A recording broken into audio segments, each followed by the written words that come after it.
Hello everyone, आज की इस वीडियो में हम बात करने वाले हैं उस मेडिसिन के बारे में जो कि खांसी की प्रॉब्लम को दूर करने में काफ़ी जानी मानी, काफ़ी बिकने वाली, काफ़ी खास है।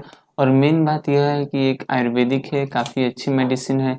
तो आज की इस वीडियो में हम यही बात करने वाले हैं जुपेक्स सिरप के बारे में। इसमें कॉम्बिनेशन क्या है, कॉम्बिनेशनों का क्या क्या काम है और आप इसे किस किस पर्पज़ में इस्तेमाल कर सकते हैं कि आपके लिए फ़ायदेमंद होगा, इसकी क्या डोज है और इसके क्या साइड इफ़ेक्ट्स हो सकते हैं, यह सभी बातें हम इस वीडियो में बात करने वाले हैं। तो बात करते हैं जुपेक्स सिरप, जो कि आपके पास के मेडिकल स्टोर पे बहुत ही आसानी से मिल जाता है। इसकी प्राइस की बात करें तो यह 90 रुपये की प्राइस में 100 ml की पैकिंग में और एमिल कंपनी की बनाई हुई यह प्रोडक्ट है। तो यह बात की हमने जुपेक्स सिरप के बारे में। अब हम बात करते हैं इसमें कॉम्बिनेशन कौन कौन से हैं।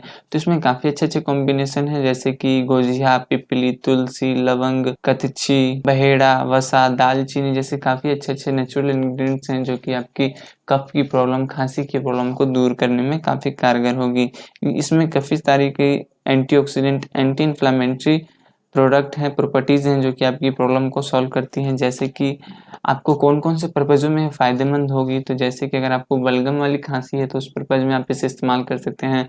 सूखी खाँसी है तो उसमें इस्तेमाल कर सकते हैं। पॉल्यूशन के कारण होने वाली धसके वाली खाँसी होती है तो उस पर्पज़ में भी आप इसे इस्तेमाल कर सकते हैं। इसके अलावा सूखी खाँसी होने के कारण काली खाँसी भी जिसे कहा जाता है, लगातार खाँसी आना, बहुत समय तक या बहुत ही लंबे समय तक खाँसी आते रह जाना, एक बार आने के बाद जिसे लगातार खाँसी भी आती है उसे काली खाँसी भी कहा जाता है, तो उस पर्पज़ में भी काफ़ी फ़ायदेमंद है। स्मोकिंग के कारण, सिगरेट पीने के कारण, कोई से भी स्मोकिंग के कारण आप उसके प्रॉब्लम्स के स्मोक के कारण लंग्स में काफ़ी सारी प्रॉब्लम होने लग जाती हैं खाँसी से जुड़ी, जो कि एल्वेलाइज़ और भी प्रॉब्लम्स को डिक्रीज़ करती हैं। एम्फीसीमा भी बोला जाता है जिस प्रॉब्लम को साँस लेने में दिक्कत होती है, तो उस पर्पज़ में भी काफ़ी फ़ायदेमंद होता है। तो अगर आपको इनमें से कोई प्रॉब्लम है तो आप इसे बेझिझक इस्तेमाल कर सकते हैं, काफ़ी फ़ायदेमंद है।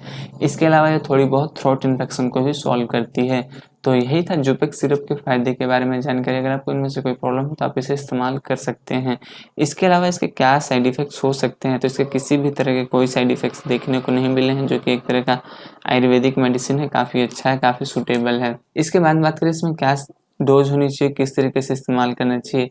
अगर आपको बलगम वाली खाँसी है तो आप आधे कप गिलास में 2 से 3 चम्मच 5 से 10 ml की पैकिंग में आप इसे ले सकते हैं और सिप करके इसे पी सकते हैं। अगर आपको सूखी खाँसी है तो आप बिना पानी के साथ भी ले सकते हैं और पानी के साथ भी ले सकते हैं।